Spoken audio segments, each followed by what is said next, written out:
வேட்பாளர் தேர்வில் அதிருப்தி என்பது எல்லா கூட்டணிகளிலும் எல்லா கட்சிகளிலும் இருக்கிறது. அந்த வகையில் தாவேக்காவில் சற்று நேரத்திற்கு முன்பாக தான் வேட்பாளர் பட்டியல் வெளியிடப்பட்டிருந்தது. முறையாக நேர்காணல் நடத்தாமல் வேட்பாளர்களை தேர்வு செய்திருக்கிறார்கள் என்று கூறி தாவேக்காவினர் சென்னையில் விஜய் கூட்டம் நடைபெற்ற நட்சத்திர விடுதி முன்பாக போராட்டத்தில் ஈடுபட்டிருக்கிறார்கள்.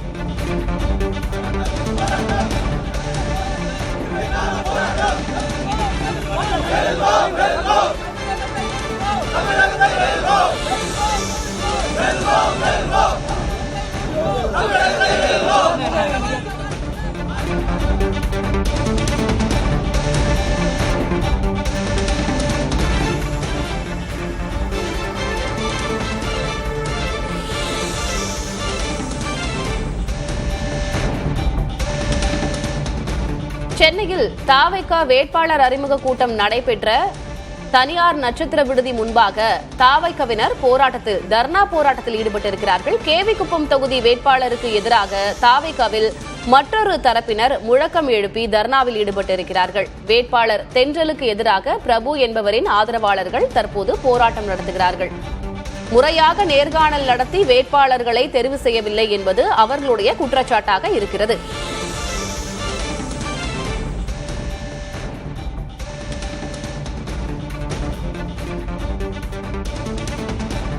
கேவிக்குப்பம் தொகுதி வேட்பாளரை மாற்ற கோரி முழக்கம் எழுப்பி தாவேக்காவினர் நட்சத்திர விடுதி முன்பாக போராட்டத்தில் ஈடுபட்டு வருகிறார்கள். காவல்துறையினர் அவர்களோடு பேச்சுவார்த்தை நடத்தி வருகிறார்கள். கூடுதல் விவரங்களை வழங்குவதற்காக செய்தியாளர் வினீஷ் சரவணன் இணைந்திருக்கிறார். வினீஷ், என்ன நடந்தது? போராட்டத்தில் ஈடுபட்டிருக்கிற தாவேக்காவினர் என்ன சொல்றாங்க?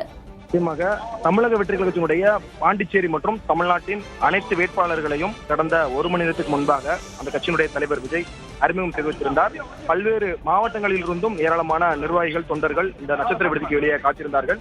அந்த வகையில் ஒவ்வொரு தொகுதிக்குமான வேட்பாளர்களை விஜய் அறிவிக்கும் பொழுது ஒவ்வொரு மாவட்டங்களுடைய ஆதரவாளர்களும் வெளியே உட்கார்ந்து அந்த நேரடி காட்சிகளை பார்த்திருந்தார்கள். அதன்படி வேலூர் மாவட்டம் கேவிக்குப்பம் சட்டமன்ற தொகுதியை வேட்பாளராக தென்றல் என்பவருக்கு வாய்ப்பு வழங்குவதால் பிரபு என்பவர் அவருடைய ஆதரவாளர்களும் நேரடியாக சாலை மறியலில் உத்தமர் காந்தி சாலையில் கிட்டத்தட்ட ஒரு அரை மணி நேரம் அமர்ந்து தர்ணா போராட்டத்தில் ஈடுபட்டார்கள். கேவிக்குப்பம் சட்டமன்ற தொகுதியில் மாவட்ட மாணவரணி தலைவராக இருந்து வரக்கூடிய பிரபு என்பவருக்கு சட்டமன்ற வேட்பாளராக போட்டியிட வாய்ப்பு என ஏற்கனவே சொல்லிவிட்டதாகவும், ஆனால் கடைசி நேரத்தில் வேறு ஒருவரை, அதாவது தென்றல் என்பவரை வேட்பாளராக நியமித்ததால் அதிர்ச்சி அடைந்த பிரபு குமாருடைய ஆதரவாளர்கள் கிட்டத்தட்ட ஒரு 200க்கும் மேற்பட்டோர் இந்த நுங்கம்பாக்கத்தில் கூடிய உத்தமர் காந்தி சாலையில் நேரடியாக சாலையில் அமர்ந்து தர்ணா போராட்டத்தில் ஈடுபட்டார்கள். கட்சியினுடைய மேலிடம், அதாவது கட்சியினுடைய முன்னணி நிர்வாகிகள் எங்களிடம் வந்து பேச்சுவார்த்தை நடத்தினால்தான் இங்கிருந்து கலந்து செல்வோம் என்று கோஷங்களை எழுப்பியிருந்தார்கள். அதே போல அவர்கள் வைக்கக்கூடிய முழக்கம் என்னவென்றால், எங்களுடைய மாவட்டத்தைச் சேர்ந்த நிர்வாகிகள் மட்டுமே மீண்டும் வாய்ப்பு வழங்க வேண்டும், தென்றல் என்பவருக்கு வாய்ப்பு வழங்கக்கூடாது என்று கோஷங்கள் எழுப்பியிருந்தார்கள். அங்கு பாதுகாப்பு பணியில் ஈடுபட்டிருந்த போலீசார் நேரடியாக வந்து அவர்களை சமாதானப்படுத்தி கலைந்து செல்ல அறிவுறுத்தினாலும் அவர்கள் நீண்ட நேரமாக சாலையில் அமர்ந்து போராட்டத்தை முன்னெடுத்திருந்தார்கள். பிறகு போலீஸ் வந்து போக்குவரத்துக்கு இடையராக, பொதுமக்களுக்கு இடையராக சாலை மறியலில் ஈடுபட்டால் கைது நடவடிக்கை மேற்கொள்ளப்படும் என்று அறிவுறுத்தியதன் பேரில் மீண்டும் அங்கிருந்து கலைந்து சென்றார்கள். தற்பொழுது தாவேக்காவுடைய தலைமைக்கு தங்களுடைய தலைமை பேச்சுவார்த்தை நடத்த வேண்டும், மீண்டும் எங்களுடைய மாவட்டத்தை சேர்ந்த நிர்வாகிக்கு சீட்டு வழங்க வேண்டும் என்று அவர்கள் தங்களுடைய கோரிக்கையை முன்னெடுத்து சாலையில் ஓரமாக காத்திருக்கிறார்கள். விவரங்களுக்கு நன்றி வினீஷ்.